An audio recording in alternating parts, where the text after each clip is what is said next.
Hey, welcome. It's Brian, and this is Guitar Solo Reactions. Today we're back with mk.gee. We're doing the song Rockman. And what brought me to do all of these videos, I believe this is my sixth or seventh, is kind of this approach to using guitar and older like guitar synth and older kind of analog gear and using them as textures, not necessarily as effects, but affecting the guitar in kind of a unique way, a kind of lo-fi kind of approach that a lot of great effects makers do. In kind of retrospect, I mean, there's been this huge flood because of mk.gee of all of the basically Porta Studio preamps, which I bought one of those, a Porta Studio 1 back in 84, and it was a pretty expensive thing and pretty fun, and we used that throughout at least a decade.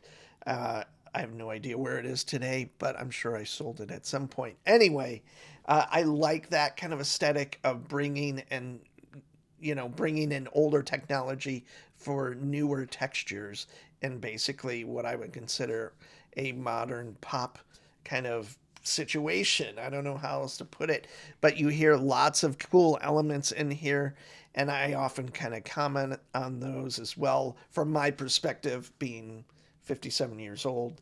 And they may be intentional or not. I don't know as far as his influences. I barely know anything about him even after these 6 videos, except he's playing a Jaguar. I believe it's dropped tuning to A or something like that. I think someone said, which makes sense. I knew it was drop tuned, but there's all sorts of cool things about his gear is what I'm getting at. So with that said, here we go. Rockman.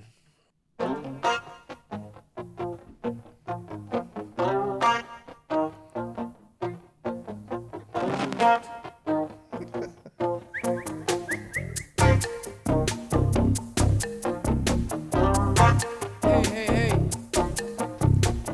Honey, shut up and ride. Wherever you are, I want it on mine. Keep it up, started a war. Keep it up, started a war. Keep it up, started a war.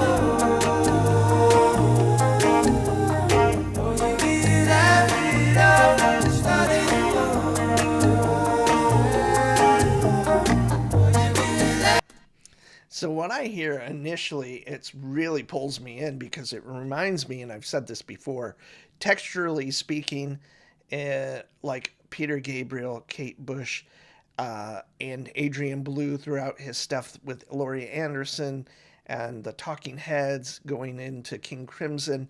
And then you have this composition element to me that's almost like this Christopher Cross element that I've brought up a bunch of times. I'm sure there's more relevant kind of analogs to what I'm saying as far as influences and all of that. I have no idea, but I think that makes it more fun for me to kind of just go like, wow, that triggers kind of some of those same emotive responses that I get from Kate Bush and Peter Gabriel sonically. And those records I'm talking about are almost 50 years old at this point. So cool.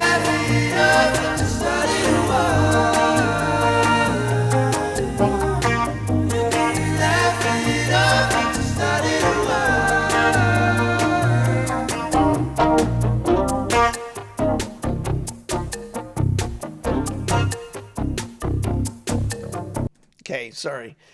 Definitely that kind of lower end bass guitar part reminds me so much of Tony Levin. That might be the Peter Gabriel part. Also, Kate Bush had a lot of great fretless players in her band that I can't remember their names. But compositionally, the other person or band I was going to mention was the Police.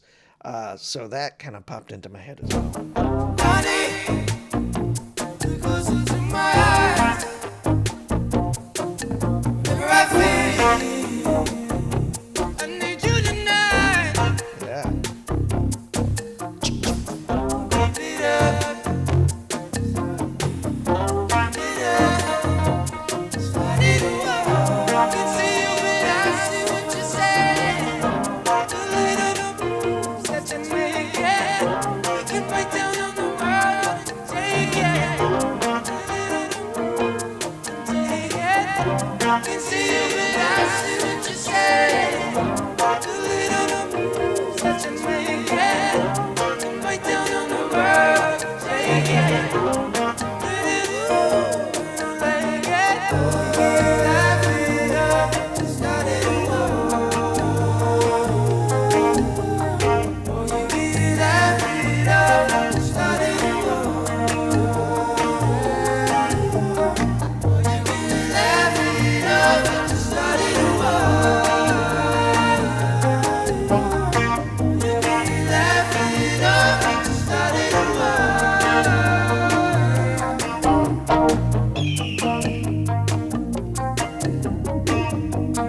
have it McGee doing the song Rockman.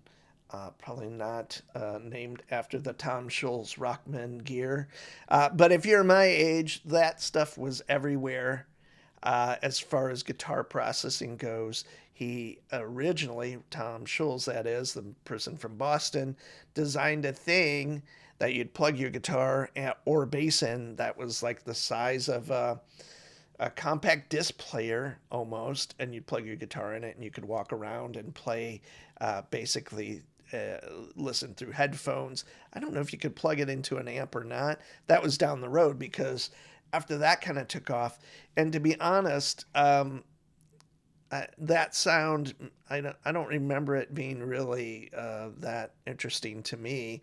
I think the Boston record sounded cool and all of that, but that wasn't necessarily the sound I got out of it. But the sound that was pretty unique was the clean sound. I guess I was talking about the distorted, the saturated sound, but that clean sound was on so many 80s, maybe late 70s, 80s, like rock records, and probably, I don't listen to country music, but probably those pop country records. It was everywhere.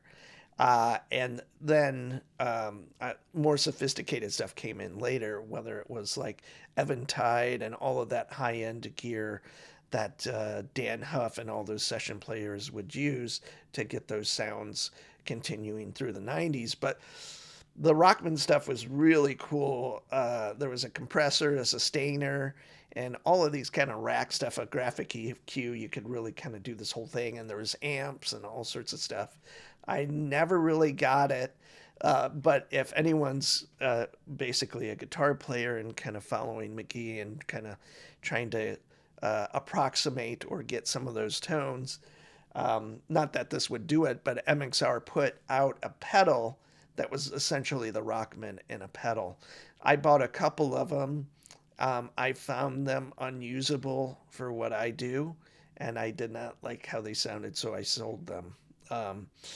And that's kind of what I do. I buy a lot of pedals and sell them if they don't make sense for me, but I want to try them. And I thought that might be it. And if you used it for that clean sound, it would be instant Def Leppard or whatever band like that. But Def Leppard's the one that comes to mind. So, again, in kind of a recap of what I think of McGee, this song is probably my favorite out of all of them so far. I think it's probably the most traditional. Like you can almost hear an Andy Summers guitar part, a cool kind of bass part and all of that stuff, and just a really solid song for sure. So anyway, I dig them. I hope it keeps kind of growing, and anything that gets a younger person interested in playing guitar, I'm all for. And he is, if he is the face of guitar playing going forward, there's many. There's obviously the whole other end of the spectrum with all the incredible virtuosic players that are mind blowing. So I like the whole spectrum, hence the name of this channel, Guitar Solo Reactions. But you need kind of sonic adventurers. And McGee is one of them. And I don't know if I would put him in the realm of Adrian Belew, Robert Fripp, David Torn, Henry Kaiser, Pat Metheny, John McLaughlin, Al Di Meola, all of these people in the past that used guitar synthesis and really expounded upon it and did all sorts of stuff with it. But the ones that kind of come out sonically the coolest, like they weren't just kind of using it to approximate or do a sound of a specific instrument, is David Torn and Adrian Belew. And there's many other players that I'm leaving out that I just can't remember. But anyway, this is probably too long and you've not watched it this far. So if you have, I really, really appreciate it. I'm Brian. See you soon.